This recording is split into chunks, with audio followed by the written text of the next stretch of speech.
Вештачката интелигенција или ви е насекаде, нели? Но во светот на сајбербезбедноста, таа е нешто сосема друго.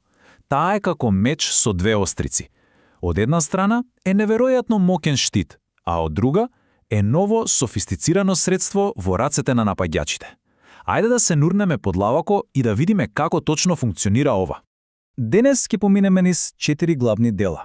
Ќе почнеме со основите, за да биде се јасно. Потоа ќе ги истражиме заканите, ќе видиме и како ви може да не заштити и на крај, најважното, како да ја користиме безбедно. Добро, прво да ги поставиме темелите.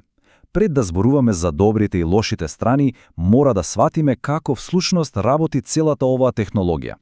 Значи, како една машина навистина учи? Ова е прашањето од $1.000.000, зарем не? Не е магија, верувајте, туку е еден многу специфичен процес. Ајде да го разложиме, чекор по чекор. Се почнува со вештачката интелигенција, или ВИ. Замислете го тоа како голем чадор под кој спаѓа се што озможува една машина да размислува, да носи заклучоци, да биде креативна, слично како човек. Идејата е стара, уште од 50-тите, но дури сега ја имаме компјутерската моќ да ја видиме во полн сјај. Сега, под тој чадор имаме нешто што се вика машинско учење. И тука работите стануваат навистина интересни. Наместо да му даваме на компјутерот строги правила, ние му даваме тони податоци и му велиме: учи. И тој учи. Што повеќе податоци добива, станува се подобар и подобар. И сето ова не се случува случајно. Има свој ред. Да речеме, сакаме да научиме машина да препознава спам. Прво, дефинираме што е спам. Потоа собираме илјадници примери на спам и нормални пораки, го тренираме моделот, го тестираме, го поправаме и тоа се врти во круг, постојано. Тоа е еден жив циклус. Потоа одиме еден чекор подлабоко, до длабокото учење. Ова е како машинско учење на стероиди. Клучната разлика: длабокото учење може да работи со хаотични, неструктурирани податоци, како текст, слики, видеа и самото да ги свати шаблоните, без човек да му кажува што е што. Затоа е толку моќно. И така стигнуваме до одзвездата на шоуто во последно време – големите јазични модели или ГЈМ. Тоа е технологијата зад алатки како ChatGPT.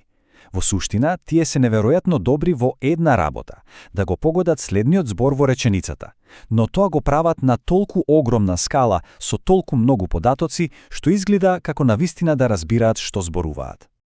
Добро, ги поставивме темелите. Сега е време да зборуваме за другата, помрачна страна на медалот.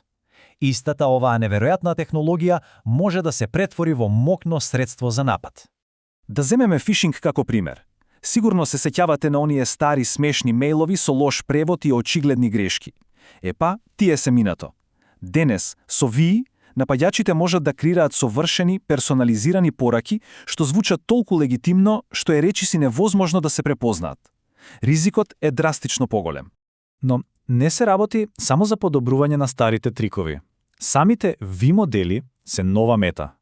Напаѓачите можат да ги оттрујат податоците за учење, со што моделот ќе научи да прави грешки. Или пак можат да го украдат целиот модел. Тоа е како да украдете нечи труд вреден милиони. Ова се сосема нови видови на напади. И еве еден пример што навистина ги отвора очите. Ова со deepfake технологијата веќе не е научна фантастика. Можноста некој да го клонира нечи глас или лик толку убедливо, значи дека веќе не можеме да веруваме ни на сопствените уши и очи. Тоа е застрашувачко. Добро, доволно за лошите вести. За среќа, оваа приказна има и друга, многу посветла страна. Ајде сега да видиме како истата оваа технологија може да биде нашиот најдобар дигитален чувар. Ајде да почнеме со нешто што на сите им е јасно – парите. Според еден извештај на IBM, компаниите што користат ВИ за безбедност заштедуваат во просек по $2,2 милиони при секој инцидент. Тоа е огромна сума. И не е само до парите, туку и до времето. Со помош на VI, времето потребно да се открие и да се сопре еден напад се намалува за цели 108 дена. Во сајбербезбедноста тоа е буквално вечност. А овој графикон визуелно го покажува тоа. Погледнете разликата. Просечниот трошок паѓа од скоро $5 милиони на под 3 милиони. Бројките не лажат, финансиската придобивка е огромна. Па како ви го прави сето ова?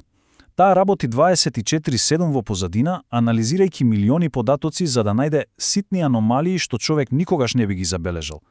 Автоматски блокира софистицирани фишинг напади, сумира комплексни извештаи за неколку секунди, таа е како да имате цел тим од супераналитичари на ваша страна.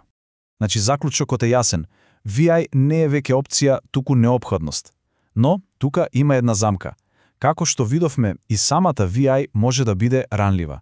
Затоа, сега мора да зборуваме за тоа како да ја имплементираме правилно. И еве една статистика што е малку застрашувачка.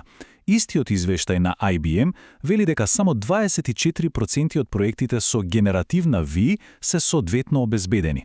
Тоа значи дека огромно мнозинство, 3/4, се ранливи. Јасно е дека брзаме да ја усвоиме технологијата, но забораваме да ја обезбедиме. Па, што е решението? Не е едноставно, но има неколку клучни чекори. Моделите мора да се заклучат со силна контрола на пристап. Податоците за обука, кои се златовредни, мора да се енкриптираат. Треба да се следат веќе постоечките стандарди и, секако, моделите мора постојано да се надгледуваат за било какво чудно однесување. На крајот, со што остануваме? Пораката е прилично јасна, мислам. Вештатската интелигенција не е ниту добриот, ниту лошиот лик во оваа приказна. Таа е само алатка, но неверојатно моćна алатка. Предизвикот не е да се плашиме од неа, туку да ја разбереме, да ја искористиме и, најважно од се, да ја обезбедиме. И ова не остава со едно последно големо прашање. Технологијата е веќе тука, секој ден станува се помоќна. Прашањето веќе не е дали ќе ја користиме, туку дали сме подготвени да ја користиме мудро и одговорно.